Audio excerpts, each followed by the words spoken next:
This evening on the Rock Newman Show, I sit down with activists and one of the teens convicted in the Central Park 5 case, Yusef Salaam. Yusef shares how wrongful imprisonment stained his youth and how he turned his pain into a platform to fight against racial bias in America's criminal justice system. That's coming up right now on the Rock Newman Show.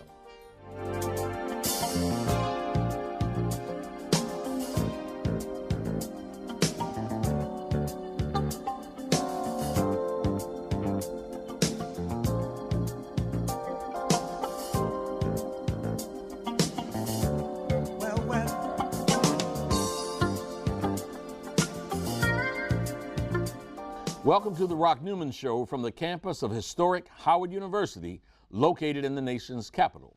I'm Rock Newman, and it is my desire to inspire you with personal stories of extraordinary achievement. On August 18, 1990, Yusef Salaam was one of 5 innocent teenagers convicted of brutally raping a white woman jogging in Central Park. The case knocked New York City to its knees and left 16-year-old Yusef behind bars for 7 years. In 2002, Yusef and the other members of what the media nicknamed the Central Park 5 were exonerated following DNA testing and a confession from a convicted murderer and rapist. Yusef joins me now to discuss how wrongful imprisonment shattered his youth and how that injustice became his catalyst for educating others on mass incarceration and unjust policing in America. Yusef, thank you so very much for joining us here today. Thank you for having me. Thank you for having me. You know, I've really struggled with where to start this interview, and I've made a decision, and I want to start with a quote. And the quote reads, "I want to hate these muggers and murderers. They should be forced to suffer, and when they kill, they should be executed for their crimes. I recently watched a newscast trying to explain the anger in these young men. I no longer want to understand their anger. I want them to understand our anger. I want them to be afraid." That is a quote from the current president Yes. of the United States, Donald J. Trump. Yes, indeed. From an ad that he put in the New York Times appealing for the death penalty. Yes. That appeal, obviously, was an appeal to kill 5 innocent youth of color. Yes, indeed. You being one of them, you're 16 years old at the time. First of all, I want to ask you, were you aware that he had done that? I was during aware. the time? I was aware during the time that he had done that. But what's telling is this, that not only was it a calling for the people from the darker enclaves of society to come out of the woodwork and kill us, it really was an indictment of all people of color, all young men who had black and brown skin. You know, this is 2 weeks after this crime happened. 2 weeks. Yeah. And he had already passed judgment. Yeah. You know, our names, our phone numbers, and our addresses have been published in New York City's newspapers. So when you think about this coming 2 weeks after that, you know, what really was, it was a call really for what happened to Emmett Till, which we found out just recently that it was a complete lie, you know, according to what this lady said, you know. I want to ask you something. You at 16 becoming aware that this call had been made by very prominent, one of the most prominent, well-known New York business executives. Yes. As a 16-year-old, do you remember how you felt being aware of that? I was scared to death. I mean, I was the tallest out of the group that had been named the Central Park 5. Yeah. I was maybe the darkest out of the group. Antron McCray and I probably were similar in terms of our darkness. I had a flat top. I was about 6'2". I had been that height since I was about 12 years old. Yeah. You know, so I was very easily picked out and very easily seen. I stood out. Yeah. So I couldn't go anywhere without, you know, this target of sorts on my back. You know, very, very scared, very emotional, thinking that at any moment I was going to have to either drop and take cover or drop from being shot. Okay, so let's sort of unravel this case a little bit, the charges and what have you. Yes, indeed. Because, you know, what was proven is that it was a quintessential case of police and prosecutorial misconduct. Yes. Media stereotyping. Yes, indeed. Community and the current person down at 1600 Pennsylvania Avenue rushing to judgment. Yes, indeed. So, you as a group were called the Central Park Five. Come to find out, you guys really didn't know each other. We met each other in prison, for the most part. I knew Corey.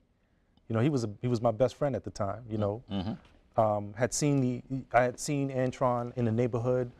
Kevin lived in my building as well, but we didn't really hang out like that. You know, never seen Raymond in my life. You know, but I think that was one of the ways too, as they began to tell this narrative that they had these confessions that were found to be false 13 years later. They knew it was false, first of all, when they were getting them, you know, because the stories weren't matching, you know. I was going to say, what makes you say they knew that they were practicing misconduct at the time? Well, see, that's the thing. So I realized that we had come across some corrupt cops. You know, I used to call it the criminal justice system, but I found that the correct title is the criminal system of injustice. So for us, when you listen to the false confession from Raymond Santana, there's no mention of me. There's no mention of Corey. There's only a mention of Kevin. He didn't know Kevin. And so as the story goes, as we see the film that Ken Burns came out with in 2012, the Central Park Five, you get a chance to see these false confessions right side by side to each other. And you're hearing something that really the public had heard before, but they never realized they were hearing. Completely different narratives. Yeah, I want to say something, because you bring up that documentary that Ken Burns and his daughter did. Our viewing audience can see that. What is it on PBS? PBS.org, yes. PBS.org. They can go to PBS.org and they can see that documentary. They may not be able to see it streaming, but I do know that PBS, around the time of the anniversary, allows the viewers to stream it. People can most certainly download a copy of it off of their website, or possibly purchase a copy. You can go to other places and purchase copies as well. But it's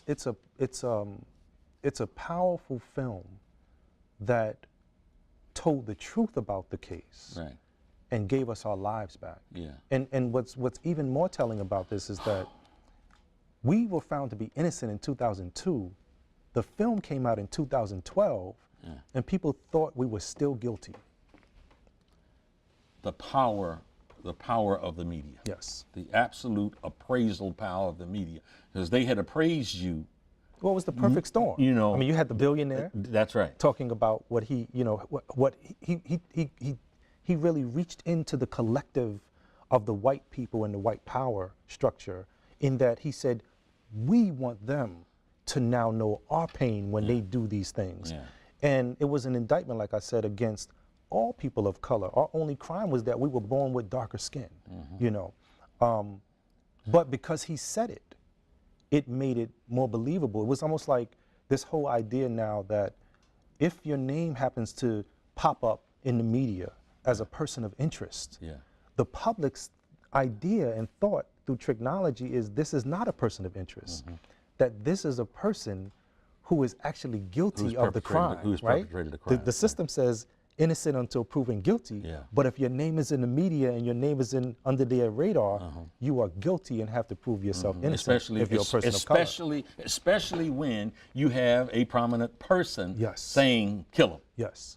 Okay, so what was your first contact? So this was blaring headlines about the Central Park jogger being attacked and raped. That was headlines in all of the newspapers.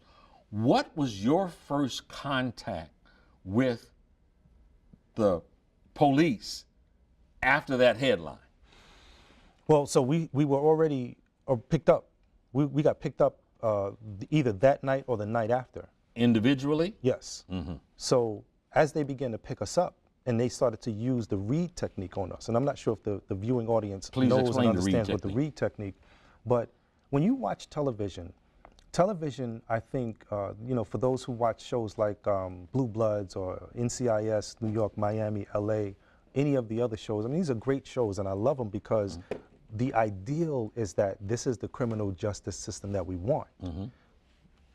In reality, it doesn't happen like that. Right. But maybe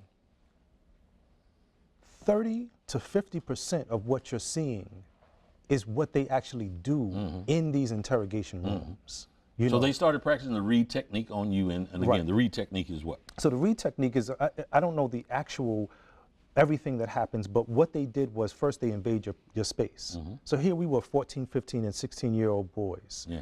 They get in your personal space and make you very uncomfortable. In my case, and I can only speak about my case because I was picked up with Corey. Corey's 16 years old, I'm 15 at the time. Corey, they begin to first interrogate him without a parent being there. And then I heard them beating him up.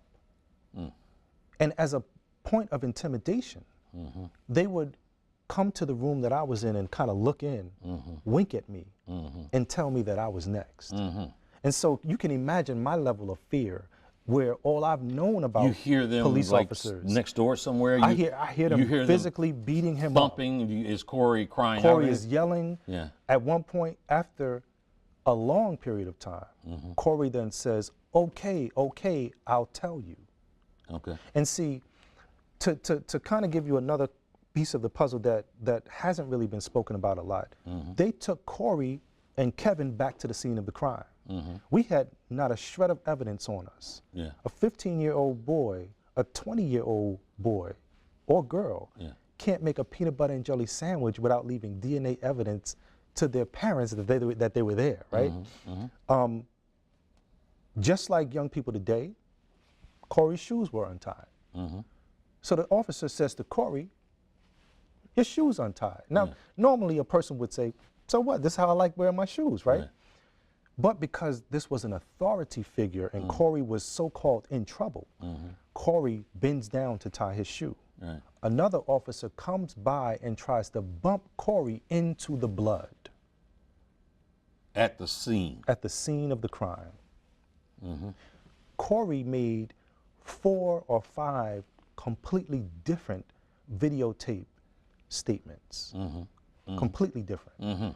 When we went to trial, they separated our trial. And so I was with I was with Raymond Santana and Antron McCray. They played Corey's false confession at my trial. I never made a false confession, video or written. But they played his false confession at my trial, right? Was it just audio, or was it a video? They played a video confession. And I think he made a few audio at your trial. At my trial. But they did that because because the theory, the narrative is that you all confessed. Right. You never confessed? I never confessed. And see, that's the thing. So Donald J. Trump has recently said, well, the reason why we've taken this position against them is because the police had all this overwhelming evidence against them. You know? So what I submit is, because this was something that was so believable to the public, because we were condemned, we were made into pariahs, we were infamous, because this was something that was so agreed upon, that told me that this wasn't the first time. This was a process that they had tried and perfected with the Central Park jogger case. And then it also tells me, which is why I call them corrupt cops. I'm singling out corrupt from the good ones, right? Corrupt cops, because they were building their careers off of the backs of individuals like myself. They were able to put their children through school. They were able to retire and live lavish lives, where our families were broken apart. Our communities were broken apart. There was a void that needed to be filled. And when we came home after we were ripped from our parents and we were placed back into society, damaged goods, there was a further void, because now we were walking around like zombies, not knowing how to fit in, what to do, and all of that stuff. I want to go back to, after Corey was getting thumped on, you heard him screaming. Yes. Did they come then and interrogate you?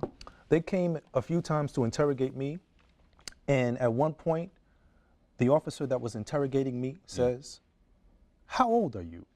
Now this is hours later. Because I'm telling them what happened, what I saw, and the problem was that they kept saying, "Wait, what happened? Where was the jogger?" None of us had even knew there was a jogger that was raped. Right. We never denied that we were in Central Park, but we all denied that we had any involvement with any of the mayhem that happened in the park. There were individuals that went to prison for crimes that they had committed. They had never became known as the Central Park Five. They were picked out of lineups. Now here I was back. I'm just going to paint the scene. That night. Sure, and that's what I'm asking you to do, to take us into that interrogation room. Yes. So that night, they asked me to bring the clothes that I was wearing.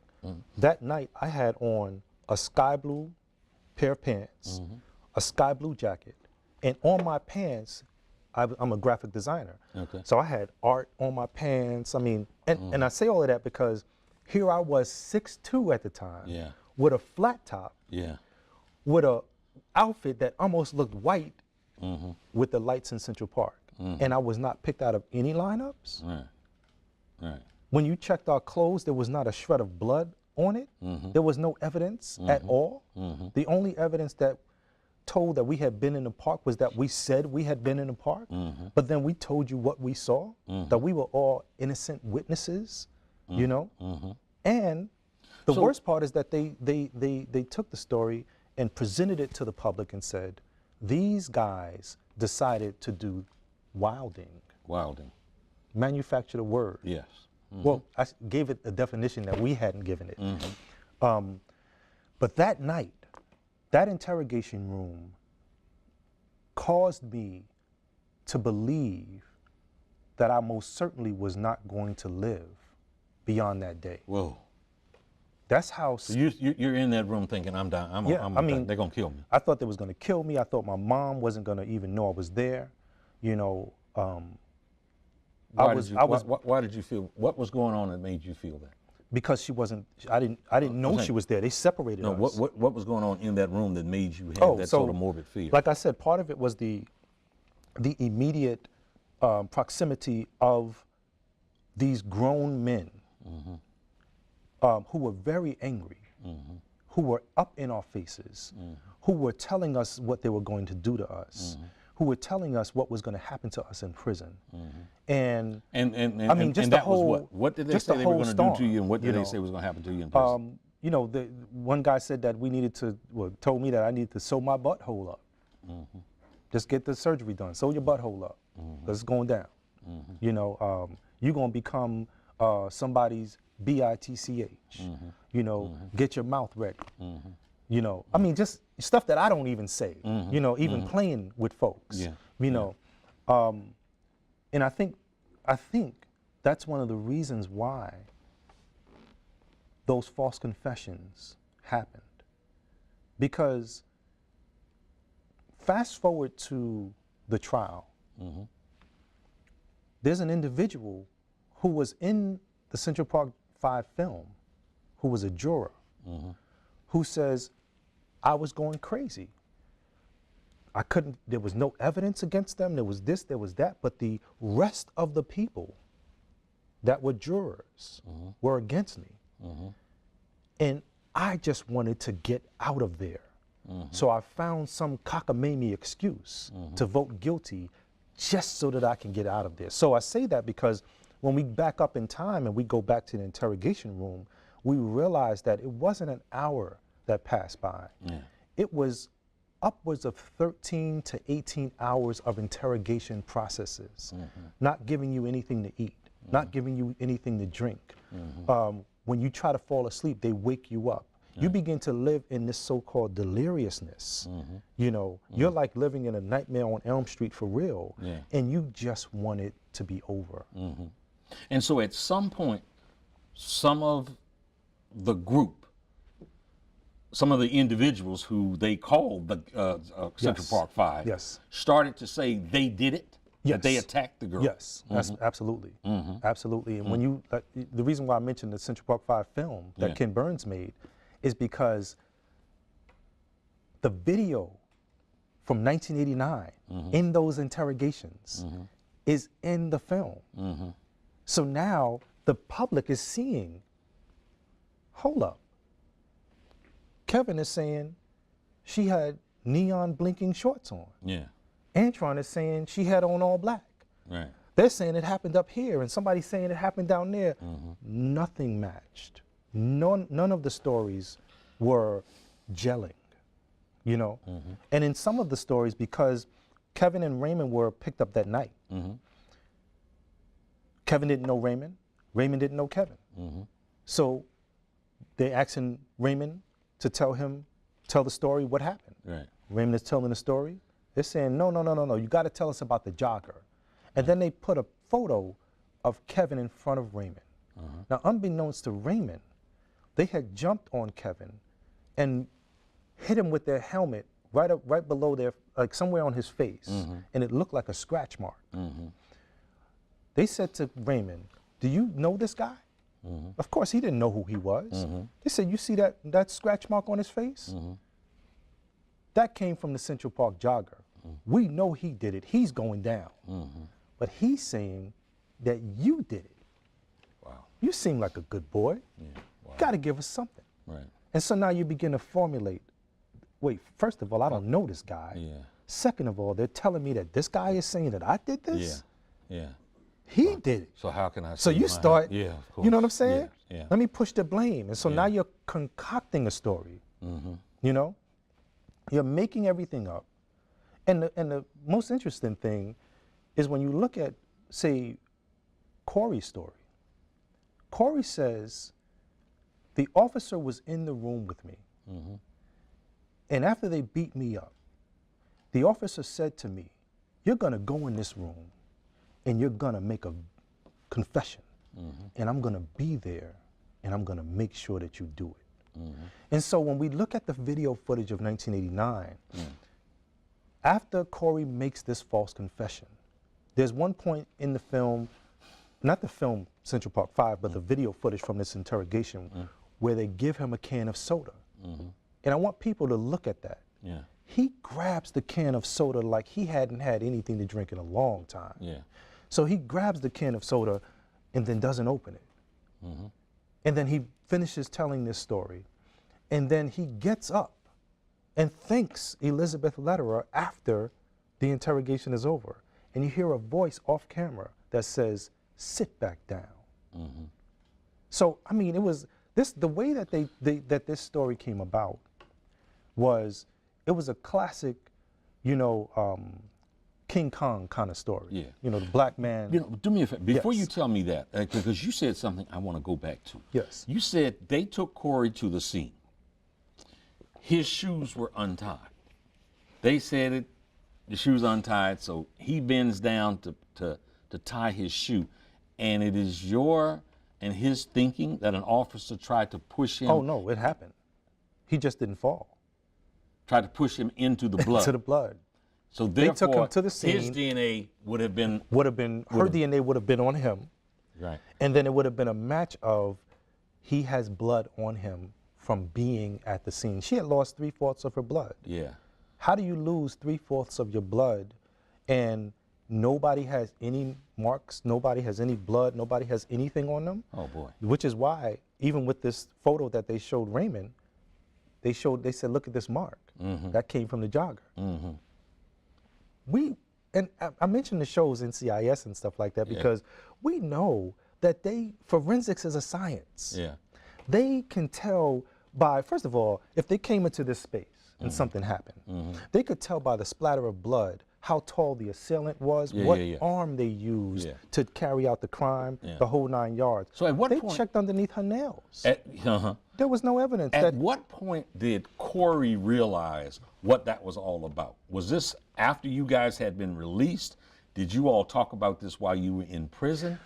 we did maintain some correspondence in prison, but it wasn't about the case.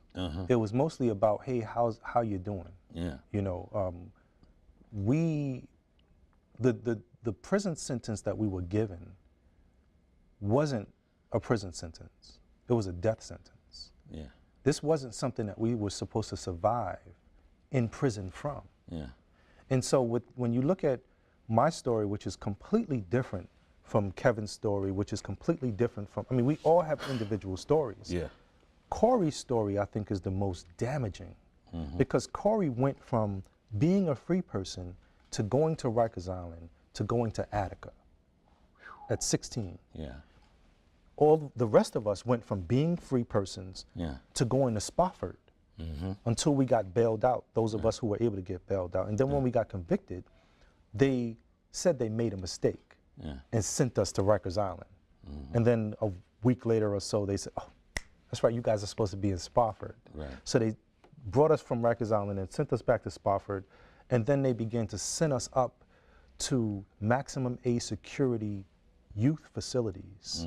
So we were with people who were our age. Yeah. Corey was with grown men, you see. Yeah. And so untold horrors, you can just tell by looking at Corey Yeah. that there were untold horrors that he went through that we didn't go through. Yeah. I mean, the worst thing that could happen to us was we might get beat up by somebody putting a bar of soap or two in a sock. Right. Right. In the adult facilities that Corey was in, you could lose your life. Yeah. Did that happen? The bar of soap in the sock and you all get? There were things that happened to a few of us to my benefit. I found out that something that I hated came to my aid. And by that, I was trained in martial arts by an individual named Master Little John Davis. Now, Master Little John Davis, just to give a bit of a history, he was one of 2 top martial artists in New York City at the time. The other was Dr. Moses Powell. 2 of the top in their field. Yeah. But the way that they trained their students was very harsh. And I mean, they would take us to Central Park and we would be doing push-ups on our knuckles on the asphalt. Yeah. You know, we would be rolling out on the asphalt. And I'm looking, I used to look over at the grass, like the grass is right there. Can't we just, you know? Right. But the understanding that I got from that, which was so powerful, was that you can't train for real life unless you're training as if you are in real life, you know? And so when it kicked in, there were times where I would be on the basketball court and somebody would, you know, I wouldn't be able to see who this person was, but they would be standing there and try to trip me so that I could fall and bust my face wide open. Yeah. And instead of me falling and busting my face wide open, I would roll out and still be on the guy. Yeah. And so people would be like, holy shucks. Yeah. So I was, so to speak, saved a little bit because of those kinds of training. Here's, you know, I asked you to take us into the interrogation room. Yes. You thought you were going to die. Knowing that you've been convicted of a heinous crime that you did not commit, but you've been convicted and you're behind bars. What were your recurring thoughts? What, to take us in sort of into the silence of your jail cell and what was going on between your ears, man? You know, I think the biggest thing that happened, aside from me being at probably my lowest point in life, was questioning why. Like, I was very connected to religion, and I was wondering, almost like outspoken, God, why me? You know I didn't do this. I know I didn't do this. Why was I chosen to go through this? And I got an answer. And that answer really allowed me to have a very different prison life than a lot of other individuals. What was the answer? An officer came up to me one day, and this is like maybe a few months to a year of me being in prison. And he walks up and says, who are you? And confused, I said, I'm Yusef Salaam, the guy that they said raped the Central Park jogger. Mm. And the officer responds and says to me, I've been watching you. You're not supposed to be here. I know criminals. Mm-hmm. You're not a criminal. Mm-hmm. Why are you here? And it was that question, that spark, that caused me to go into this, so to speak, philosophical search. Why am I here? Mm-hmm. Like, why was I chosen? Mm. And like I said, I had asked. Asking you shall receive. Mm-hmm. My parents, I was born into a Muslim family. Mm-hmm. And in Islam, families, they don't have baby showers. Yeah. They have baby naming ceremonies. So the party doesn't happen before the baby comes. It happens 7 days after the baby is there. Mm-hmm. And during this process, the child is nameless, except for boy Salaam or girl Salaam. Mm-hmm. And so in my case, I was boy Salaam on my birth certificate. And for 7 days, the parents are supposed to be observing this child and trying to figure out, what are we going to name this child? Mm-hmm. Who is this that has come? Yeah. And in my case, my parents named me Yusef Idris Fa'adil Salaam. And I never knew what that name meant. I just, people would say, when I was younger in the 70s, they would say, who are you? What's your name? And I would say Yusef, and they would say Joseph, and it was like they had a speech impediment. And they said it to me so many times that I said to myself, that's close enough. Yeah. Yeah. And now here I am in prison, and this officer asks me who I am. And I tell him who I am, and he says, no, there's a reason. Who are you? Like, why are you here? Yeah. And I began to delve into baby names, books of baby names and things like that. I begin to read scripture. I'm reading about a man named Joseph in the Bible, a man named Yusef in the Quran, and I'm blown away. Because this individual, same person, just two different ways of telling it, was sold into slavery and ultimately went to prison for a crime he didn't commit, and that crime was rape. And as I'm reading this, I'm thinking that this is prophetic, like I'm being told that I'm gonna get out of here because Yusef in the Bible and Joseph in the Quran gets out of prison a free person. That didn't happen. Was that sunshine? It was. I felt very, very good about it, and I had hope. My grandmother began to tell me to be still and to listen. My grandmother began to write me letters, and as she addressed me on the letter, it would say, to Master Yusef Salaam. I didn't know what she was doing. Yeah. Now I'm like, wow, my grandmother was really powerful. And I wanted to ask you, your support system, your family, did they trust that you were innocent? They did. Okay. We know our children. I mean, I have 10 children myself, so I know what they would do and what they won't do. And it's really amazing when your child is lying, it's almost like. Did I hear that right? You have 10 kids? Yes. Yes, when did you get out of prison? Some people say I was making up for lost time. Okay. But it's a blended family, to tell the truth about it. Okay. But in the blend, I met my wife, and she had 3 children herself. She had 2 boys and a girl, and I had 3 children myself, 3 girls. Okay. And you all added. That was the Brady Bunch right there, And so as we added to the equation, it became 8 is enough, and everything that I was producing was girls, which was okay because I knew that women gave birth to the empire, right? And my last child was born on my birthday, and it was a boy. And of course, I gave him my name. I wonder what his name is. Right. So he's going to be a year this year on the 27th of February, which is great, But I lost my train of thought. Well, let's stay with this for a second, because you just shared sort of that moment. You had an aha moment. What was your darkest moment? My darkest moment was before I found out who I was. My darkest moment was the darkness of not knowing your purpose. And the reason why I began to talk about my name is because as I'm reading scripture and now I'm finding other books, because now I'm realizing that Yusef doesn't just mean Joseph. Because there's a meaning. Please tell us what Yusef means. Yusef, I found in a book. It comes from the old Hebrew Aramaic. Yusef literally means he enlarged or he increased, right? But who is the he, right? Idris is the Arabic version of the prophet Enoch in the Bible, and Enoch was known to be a teacher.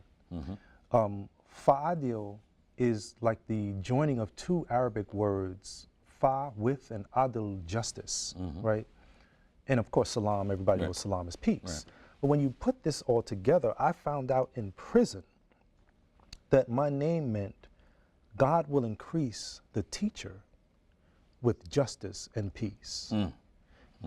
I was floored because I knew at that point that I was to do something great. I just didn't know what that something was, you know.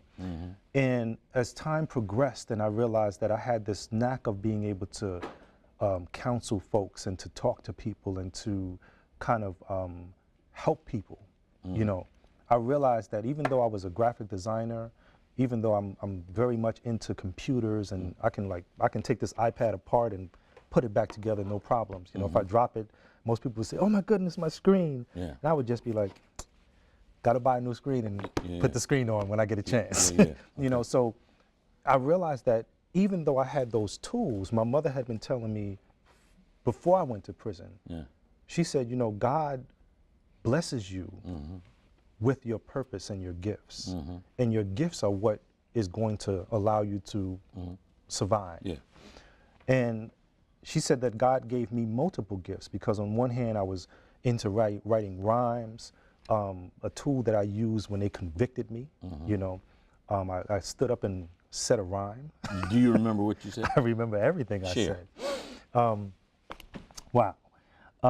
So you know, as it goes, they say, okay, after you've been convicted, you get a little bit of stay. You don't, you know, most black folks, they don't get a chance to go home and have a going away party. We get locked up right there and, you know. So here I am in prison and I'm being coached and counseled to throw myself on the mercy of the court, to see if they can give me a little bit of time and not the maximum, you know, because we were facing, because they were saying that they were going to try us as adults. We were facing 6 2/3 to 20 years for each of the charges. 3 1/3 to 10 for each of the charges. But because I had got convicted of 2 major charges, for me it was 6 2/3 to 20 years. And your 2 charges of your 2 convictions were what? Were rape and robbery in the 1st degree. And so I had been reading about Malcolm X and I had been reading about, you know, people that were fighting for liberation and things like that. And I thought it fitting for me to quote a portion of what Malcolm said before I went into my rhyme. And it was almost like I was a vessel and it was just coming through me. And you said what? And what I said was, I'm not going to sit here at your table and watch you eat and call myself dinner. Sitting here at your table doesn't make me dinner. Just like being here in America doesn't make me an American. Let us begin. Stress is the anger that is built up inside. Rage is the anger that is no longer built. Taking on a sucker that soon you have killed. American free will doesn't mean you can kill. And take another person's life, you live your life trife. I'm a skill builder, so on skills I do build. Creator giving knowledge to this wise black man, soon to enhance my words across the land. I'm a smooth type of fellow, cool, calm, and mellow. I'm kind of laid back, but now I'm speaking so that you know. Got used and abused and even was put on the news. Without clues, they gave clues, selling out like fools. Now check this. Who did what and who did who in? Put in a situation that you don't know what to do in. Some brothers go wildin', we're not down with them. Who would have thought we'd have to lock in? I stand accused. And then I said, checking the scene from how the situation was. Instead of getting the facts, the media made you blurred. Now the people don't know. All they see is the media. They never hear the blame because they're constantly deceiving us. And then I looked at the DA and I said, the DA is dead wrong. This is her master plan? This case is not a case, this is a crafted sham. Yo, instead of trying to get your name made, it's reconstructing the crime that really pays. Islam, La ilaha illallah, being supreme over Satan, but no man is Allah. Yes, I'm a science dropper on the righteous path. So how the hell could I take a rapist path? Think about that, and then think about this. All my friends, it was me they dissed, they're dismissed. Because I don't really need any friends like that. When I really needed you, where were you at? I'm not dissing them all, but the some that I called, they wouldn't diss me. Like I was an inch small, like a rat, a mouse, not even a man, wrongly accused. Like the knife's in my hand. How does it look? Me clocked, now I'm shook, but like Matlock, soon the accused gets off the hook. It's real when she remembers and says, damn, the cops did you in. I stand accused. And then I had to take it full circle to what was going on in the context of New York. You said that at 16. I said that at 16, but the last portion was touching into what happened in Bensonhurst with Yusef Hawkins. And I said, you people stop. This racial disperse. Yo, you seen that kid Benson? He's in a Hearst. And so we take it to the Bensonhurst fields. Whites had bulletproof vests. We had no kinds of shields. How does it look? They killed the black man, being black. It's time to take a stand. In our situation, you saw our faces clear, but not mine. Not because of fear. It's because the black race was disgraced, and for the Muslim, they must have felt shame. But I'm not to blame with the words you bought. The media took our words to paper, the ones the cops distorted. I told the cops truth like this and then boom, they were smacking my man Corey Wise in the next room. Now I know why the rosters can't stand the Bobby line. They never help, they just babble on. I used to think the people and cops were cool, but who protects us from you? I stand accused. And I tell you, the judge's face, he was so angry that there was a rule and a law that allowed people who had been convicted of crimes to say a statement. I'm sure he wanted to change that law right there, but he threw the book at me. And that was to my benefit. They didn't give me 6 2/3 to 20 years, which they probably would have had I been 16 when the crime happened. But they wrapped it up and said 5 to 10. That was powerful, man. That was beyond powerful, and to think that you put that together at the age of 16, just makes it more powerful. I had a moment of fame. That part of my rhyme found its way in one of Spike Lee's movies. I think it was Do the Right Thing, but it's the part where the two guys are in the Italian pizza shop, and the guy picks up the post and he begins to read, I'm a smooth type of fellow, cool, calm, and mellow. What the F is this? And throws the paper across the room. Wow. So tell me this. So you do some time, you do your time, you do several years. Yes. At what point did you start to have real hope as a result of what was going on the outside that you might be coming out of there? I don't think that my appellate attorney was the late Bill Kunstler. Bill Kunstler, William Kunstler. Yeah. And he was known to have said about the Central Park Jogger case that this case was such a case, and we're talking about a Christian world, a Christian country, right? This case was such a case that Jesus Christ himself couldn't have won it. So that's how much they wanted us to be convicted, right?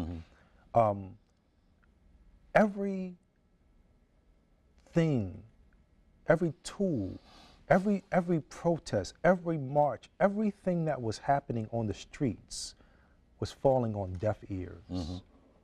The only people that supported us were the people that supported us. As far as the rest of the community was concerned, as far as the rest of New York was concerned, this was a lock 'em up and throw away the key kind of situation. Exactly. great organizations like the December 12th movement, great organizations like the United African Movement, definitely the Nation of Islam, they kept our name on the mouths and on the tongues of the public. You had a moment with Minister Farrakhan. Yes, yes. Tell us about it. Wow. You know, this happened when I was 15. The case had just happened, and I got a phone call to come to Mosque number 7. It was on 5th Avenue at the time. And I came with my mom, and, you know, of course, they usually put the men over here and the women over here. And I sat in the back, and I was very, very shy and timid. And somehow a note gets passed up, and Minister Farrakhan is on the podium, and he's talking, and he gets the note, and he says, "Is Yusef Salaam here?" And as I was raising my hand, I was lowering myself down. You know, I'm all the way in the back, and I knew who he was, and I was in amazement because I knew the power and the strength of the minister. And I was summoned to the front, and he told me, "Come up on stage." And I got up on stage, and he gave me a grandfather hug, and it felt so good. And he turned me around to the believers and said, "Make sure nothing happens to him. He's one of us." And I had been given a detail. I had all FOI. From the FOI. From the FOI, yeah. The FOI were down at the courts. They were down to make sure that nothing happened to us going in or coming out of there. I had a personal detail that would be with me sometimes when I would come out of my house just to try to walk around the community and things like that. It was a scary time, you know, but it also made me realize how important it is to have strong leadership and power groups in your midst, you know. And one of the most powerful persons that I see in this country is Minister Farrakhan, you know, without the help of any government, which is great, you know. And you know, when you hear people come out and then you start checking their, you know, resume and start realizing they always say follow the money, right? And the great thing about the minister is that his money comes from the people who love him, you know. We are at a point already where we have less than 10 minutes. Oh, man. So I want to get into those moments where you were going before the court system when, you know, it was the potential that you were going to be freed. I mean, tell us about what you were feeling then, what you were experiencing, and tell us that moment when you were set free. Tell us about that moment. Well, see, it was two things that happened. One was I was freed in 1997. I went before the courts 5 years after. You know, so at your first condition that you might be released, I went before the courts. And really they had only one question. And the question was, after they said their good mornings or good afternoons or whatever it was, did you do it? And all of us said no. And they said, have a nice day. And I was completely let down because, like I said, reading the scriptures and things like that, I'm thinking the truth is going to come out, the truth is going to be there, and they're going to let us go. And I got 2 more years. And I came home to parole. I came home to the Megan's list where I had to register as a convicted sex offender. 2002 rolls around, and it was the most amazing, powerful time in my life. The truth comes out, and it comes out and it sticks. The DNA matched. The worst thing that happened was that the real perpetrator could never be convicted of raping the Central Park jogger due to statute of limitations. But we were exonerated. The tsunami of media from 1989, which happened that in the first few weeks over 400 articles were written about us, did not happen in 2002. And so my mother would say that it was a whisper that she wondered if the rats of New York City had heard. Yeah. So immediately we filed our lawsuits. We put lawsuits in and started the process. And my attorneys at the time, which is still my attorneys, were the late Myron Beldock, Beldock, Levine, and Hoffman. Myron Beldock, he was the attorney who assisted in the release of Hurricane Carter, you know. And so they had a tremendous amount of manpower. Yeah. So we came with it. We was ready. And we were fighting and fighting and fighting. And of course the mayor at the time, which I didn't know, Mayor Mike Bloomberg, I didn't know that his history was that he used to work at the same organization that the Central Park Jogger worked in. And so when he was let go, his severance package allowed him to build the Bloomberg empire, you know. And of course, as he becomes mayor and we begin to petition him to help us, and you know, they were saying this was a no-pay case. And I was confused because I didn't know until I found out the history that he was not going to give us any kind of benefit, you know. Fast forward to 2012, the film comes out, the minds of the masses of people begin to change. 2014 happens and we win our lawsuits. And it was a happy moment and a sad moment as well. Explain. Because there were people named in our lawsuits who had already passed away. You know, there were people who didn't get an opportunity to hear that we were actually innocent of these crimes that they convicted us of. My mother, my sister, my brother, they were not given a dime. None of the family members were given a dime. For the suffering they endured. Suffering they endured, you know. And of course, we tried to make sure that they were okay and taken care of as well. You know, but here we are with the president. Full circle. Full circle. And, you know, he said that he wants to be a law and order president. So to me, him putting people in office who become his yes men, people like Giuliani, it becomes Giuliani time on steroids. You know, for those who remember Giuliani in New York City and what happened. You know, him saying that he wants to go into Chicago and unleash the FBI, you know, we already know as we see that the destruction is going down. And it's a really scary time to be in. And you're active. You are an activist. Yes, indeed. So we've got 3 minutes left. Yes. Tell us about your activism, and I would like for you to wrap it up with what you would say to that person that's about maybe 2 miles from here on 1600 Pennsylvania Avenue. Well, I found out through activism that it's important to stand up, because there's so many people who cannot stand, who are afraid to stand. And by them seeing you stand and realizing that you're a survivor, you give them strength and power. You know, as far as Donald Trump, I would tell him a story about one day I was going for a job interview. And I went into a store and I'm looking at suits, and a guy looks at me and says, 44 long? I said, yes. He said, I got the perfect suit for you. And he puts the jacket on, and I put it on, and I said, it's all right. Who makes this? And the guy, black guy, which is very interesting, almost puffs his chest out. He says, that's a Donald Trump suit. And I threw this jacket off as if it was on fire.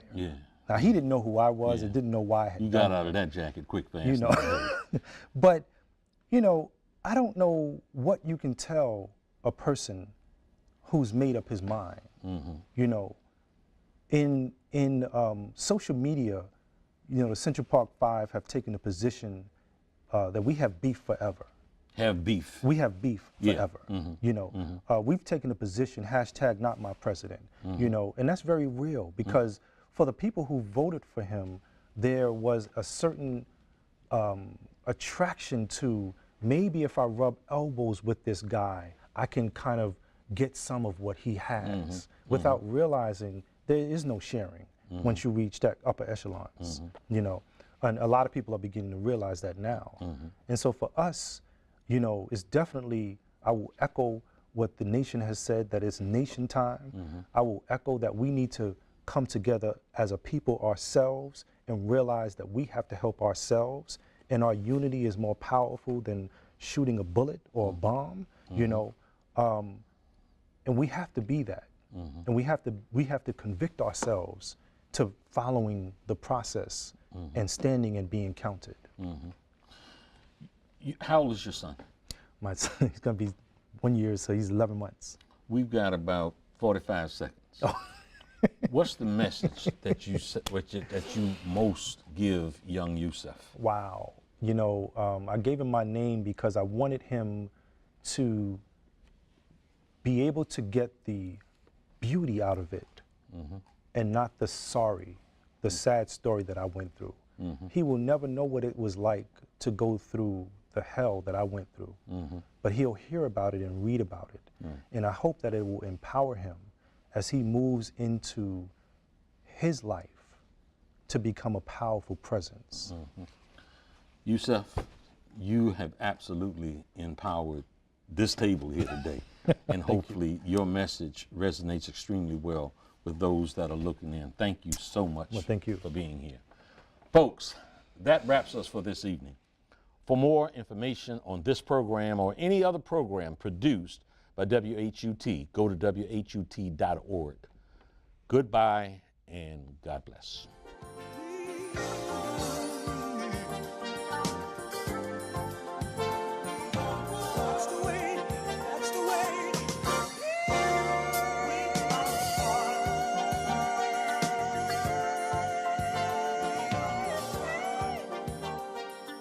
This program was produced by WHUT, Howard University Television, and made possible by contributions from viewers like you.